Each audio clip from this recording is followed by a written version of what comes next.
कि आज बहुजन समाज पार्टी के जन्मदाता एवं संस्थापक मान्यवर श्री कांशीराम जी की 19वीं पुण्यतिथि है और आज के ही दिन उनका लंबी बीमारी के कारण देहांत हुआ था, जो अब हमारे बीच में नहीं रहे हैं। लेकिन बहुजन समाज के हित में इनका समर्पित रहा संपूर्ण जीवन हमारे लिए हमेशा यादगार व अमर रहेगा। ऐसे महान व्यक्तित्व को आज मेरे साथ साथ आप लोग भी अपार संख्या में अर्थात लाखों की संख्या में यहाँ यूपी की राजधानी लखनऊ में बीएसपी की गई सरकार द्वारा इनके सम्मान में निर्मित किए गए भव्य व अति विशाल मान्यवर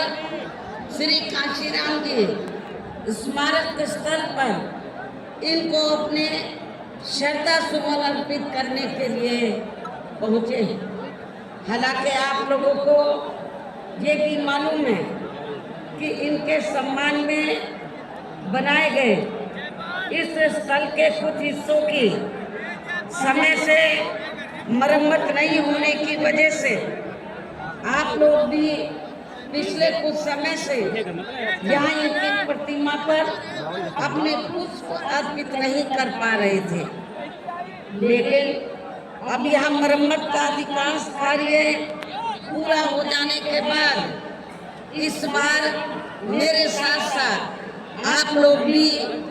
भीड़ के मामले में अपना पिछला खुद का सभी रिकॉर्ड तोड़ते हुए भीड़ के मामले में अपना पिछला खुद का सभी रिकॉर्ड तोड़ते हुए यहाँ लाखों की संख्या में इस स्तर पर मान्यवर श्री कांशीराम जी को अपने श्रद्धा सुमन अर्पित करने के लिए पहुंचे, जिसके लिए पार्टी आपकी बहुत आभारी है। साथ ही वर्तमान राज्य सरकार की भी बहुत आभारी है और इसलिए आभारी है क्योंकि इस स्थल को देखने वाले लोगों के टिकटों का इकट्ठा हुआ पैसा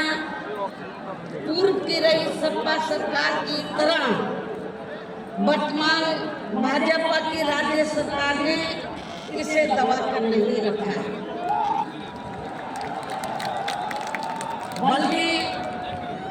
पार्टी के आग्रह करने पर इसकी मरम्मत करने पर पूरा खर्च किया। इस संबंध में मैं आप लोगों को ये बताना चाहती हूँ, जब यूपी में हमारी सरकार थी और ये मान्यवर श्री कांशीराम जी के आदर सम्मान में ये जो विशाल स्मारक स्थल जब बनाया गया था, तो हमने उसी समय हमारी सरकार ने ये व्यवस्था की थी कि हम देखने वालों के लिए इस पर हम टिकट की व्यवस्था करेंगे और इसका जो पैसा आएगा टिकट का तो वो किसी और मत पर खर्च नहीं किया जाएगा, बल्कि जितने भी उत्तर प्रदेश की राजधानी लखनऊ में जो स्मारक बने हैं, पार्क बने हैं, तो उनके रख रखाव पर खर्च किया जाएगा। तो ये हमने व्यवस्था की थी। लेकिन दुख की बात यह है कि जब वर्तमान भाजपा की सरकार से पहले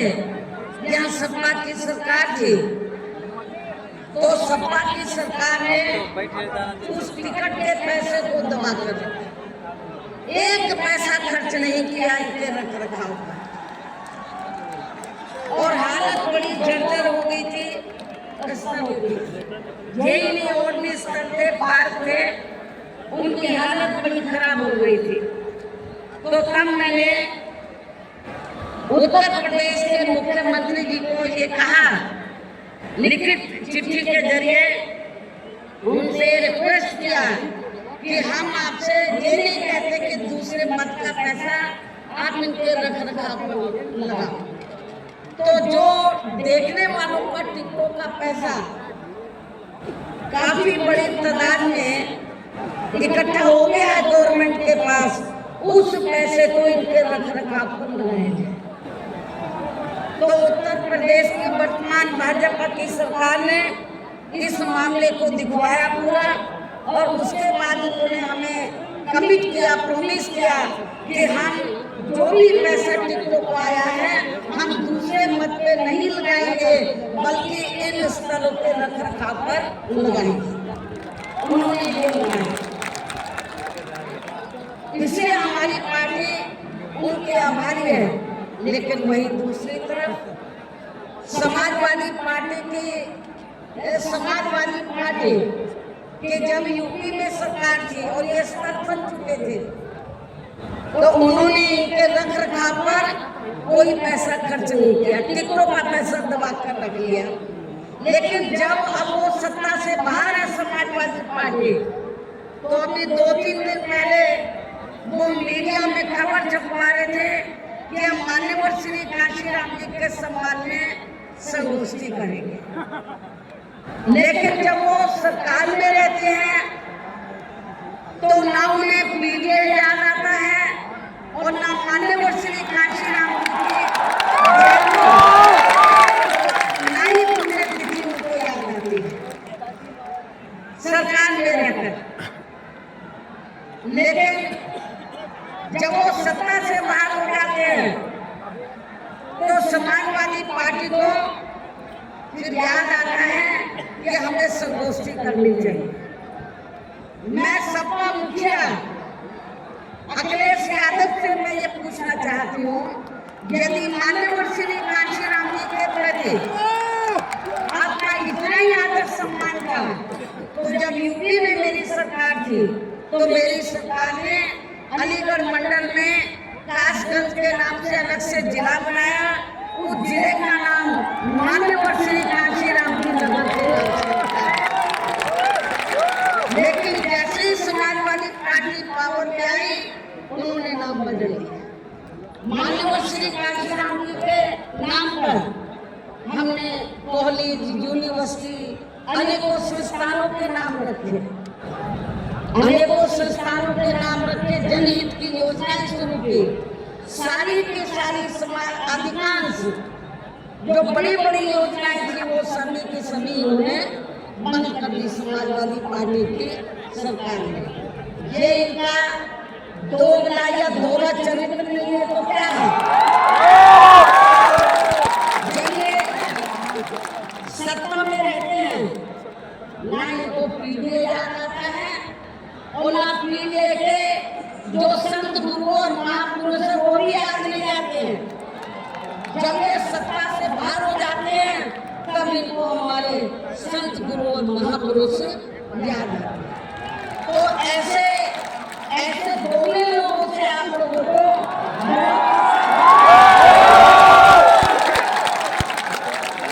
और हमने माननीय श्री कांशीराम जी जो पंजाब राज्य के एक मध्यम दलित परिवार में पैदा हुए हैं, तो इनके बारे में मैं ये कहना चाहूंगी कि इन्होंने भारतीय संविधान के मूल निर्माता एवं दलितों व अन्य उपेक्षित वर्गों के मसीहा परम पूज्य बाबा साहब डॉक्टर भीमराव अम्बेडकर की मूवमेंट से व इनके कड़े संघर्ष एवं अथक प्रयासों से देश के खासकर करोड़ों दलितों, आदिवासियों, पिछड़े वर्गों, मुस्लिम व अन्य धार्मिक अल्पसंख्यक समाज के हित में भारतीय संविधान में दिए गए कानूनी अधिकारों से प्रेरित होकर तथा उनके बताए हुए रास्तों पर चलकर फिर अपनी पूरी जिंदगी इनके अधूरे रहे कारवां को मंजिल तक पहुंचाने के लिए समर्पित की है। और इसके लिए उन्होंने यानी कि मान्यवर श्री कांशीराम जी ने अपने माँ बाप, भाई बहन, रिश्ते नाते, वे सरकारी नौकरी आदि सभी त्याग कर बाबा साहब डॉक्टर भीमराव अम्बेडकर जी के उस अधूरे कारवां को पूरा करने के लिए लगा दिया है, जो बाबा साहब ने यहाँ देश के करोड़ों दलितों एवं अन्य उपेक्षित वर्गों के लोगों को ये कही थी कि मैंने, बाबा साहब ने क्या कहा था कि मैंने अपने कड़े संघर्ष एवं अथक प्रयासों से इन वर्गों के लोगों को भारतीय संविधान में इन्हें संविधान के इन्हें स्वाभिमान के साथ जिंदगी व्यतीत करने व खुद अपने पैरों पर खड़े होने के लिए कानूनी अधिकार तो जरूर दिला दिए हैं, लेकिन उनका सही से पूरा लाभ लेने के लिए इन सभी वर्गों के लोगों को अर्थात बहुजन समाज के लोगों को आपस में एकजुट होकर वे इन्हें अपने विशाल वोटों के जरिए यहाँ केंद्र एवं राज्यों की भी राजनीतिक सत्ता के मास्टर चाबी खुद अपने हाथों में ले ली। ये परम पूज्य बाबा साहब अम्बेडकर ने कहा था, तभी फिर इनका वास्तव में सही से विकास का उत्थान आदि हो सकता है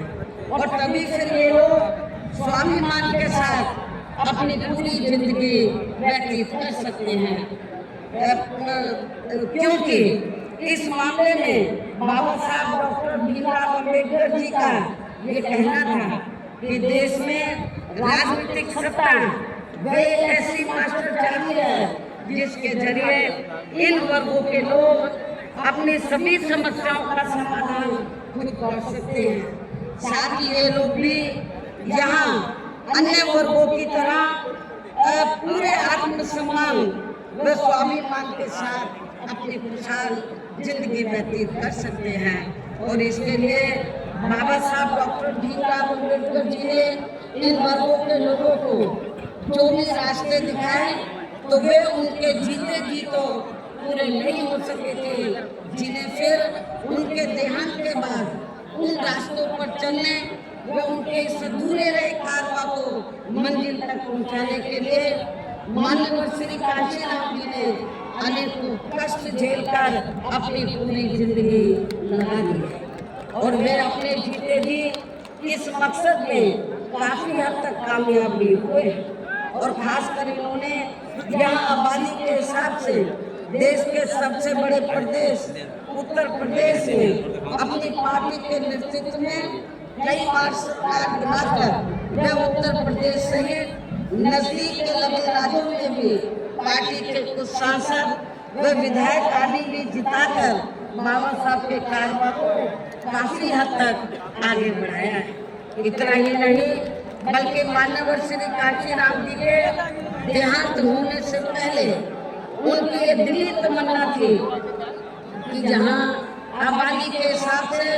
देश के सबसे बड़े प्रदेश उत्तर प्रदेश में जहाँ दलितों एवं अन्य उपेक्षित वर्गों के लोगों की कुल मिलाकर आबादी काफी ज्यादा है, तो उन्हें जहाँ एकजुट होकर अकेले ही अपनी पार्टी की पूर्ण बहुमत की सरकार बनानी होगी। ये मान्यवर श्री जी उनके देहांत होने से पहले ये दिल्ली तमन्ना थी। तभी फिर इन वर्गों के लोग यहाँ हर मामले में हर स्तर पर पूरे स्वाभिमान के साथ अपनी जिंदगी व्यतीत कर सकते हैं, जिनसे प्रेरित होकर फिर अन्य राज्यों में भी इन वर्गों के लोग खुद अपने पैरों पर खड़े हो सकते हैं। तभी फिर यहाँ बाबा साहब का काफी हद तक अधूरा रहा सपना जरूर साकार हो सकता है। लेकिन दुख की बात यह है कि मान्यवर श्री कांशीराम जी के जीते जी तो इनका ये सपना साकार नहीं हो सका था, जिसे फिर इनके देहांत के बाद सन 2007 में इनके एकमात्र उत्तराधिकारी वे पार्टी के राष्ट्रीय अध्यक्ष हैं अर्थात हमने यहाँ उत्तर प्रदेश में बहुजन समाज के साथ साथ सबका मूलक समाज व्यवस्था में विश्वास रखने वाले उच्च वर्गों के लोगों को भी साथ में लेकर इसे किया। और सन 2007 में देश के विशाल आबादी वाले स्टेट में पहली बार हमने यहाँ अकेले ही की सरकार बनाई। हालांकि पहले 3 बार हमने बनाई, लेकिन 4थी बार हमने अकेले पूर्ण बहुमत की सरकार बनाई। खासकर कांग्रेस, बीजेपी, सपा व अन्य जातिवादी पार्टियों को कतई भी अच्छा नहीं लगा है। जबकि इससे पहले केंद्र की रही भाजपा सरकार ने सत्ता का दुरुपयोग करके मेरे ऊपर व मेरे माँ बाप, भाई बहन एवं अन्य रिश्ते नातों आदि के ऊपर भी अनेकों गलत एवं फर्जी केस दर्ज करा के हम जबरदस्ती इनकम टैक्स या सीबीआई आदि के जंजाल में फंसाकर हमारी छवि को धूमिल करने का हर संभव पूरा प्रयास किया। इसके साथ साथ आगे चलकर इन सब मामलों में केंद्र की रही कांग्रेसी सरकार ने हमें न्याय देने की बजाय बल्कि और तब वो बिल्ले का काले करो मान्य कोर्ट में जाना पड़ा है जहाँ हमें न्याय मिला है। इस प्रकार से ये सब भी हमें काफी कुछ झेलना पड़ा है, लेकिन ऐसे विकट व संघर्ष भरे हालातों में भी हमने बाबा साहब डॉक्टर भीमराव अम्बेडकर के बताए रास्तों पर चलकर यहाँ उत्तर प्रदेश में सन 2008 में हुए विधानसभा चुनाव में अकेले ही ये चुनाव लड़कर फिर अपनी पार्टी की पूर्ण बहुमत की सरकार बनाई है। और हमने यहाँ बाबा साहब डॉक्टर भीमराव अम्बेडकर एवं मान्यवर श्री कांशीराम जी आदि के सपनों को काफी हद तक साकार किया है। और इसके लिए हमने अपनी सरकार में यहाँ जातिवादी, संकीर्ण व पूंजीवादी व्यवस्था के शिकार रहे लोगों को अर्थात सब समाज में से खासकर गरीबों, दलितों, आदिवासियों, पिछड़े वर्गों के साथ साथ मुस्लिम एवं अन्य धार्मिक अल्पसंख्यक समाज के लोगों के लिए हित व कल्याण में अनेकों ऐतिहासिक कार्य किए, जिनके नाम बदलकर उन्हें अन्य राज्यों में विभिन्न पार्टियों की सरकारें बुला रही है, जबकि इसका वास्तव में असली श्रेय बीएसपी को ही जाता है। साथ ही हमारी पार्टी की रही सरकार ने दलितों एवं अन्य उपेक्षित वर्गों के लोगों के हितों का सभी मामलों में पूरा ध्यान रखा है। खासकर आरक्षण का तो इन्हें पूरा लाभ दिया है। इतना ही नहीं बल्कि हमने यह अपनी सरकार में सर्व समाज में से गरीबों, मजदूरों, बेरोजगारों, किसानों, वकीलों, कर्मचारियों, व्यापारियों एवं अन्य लोगों के साथ साथ यहाँ छात्रों, महिलाओं, बुजुर्गों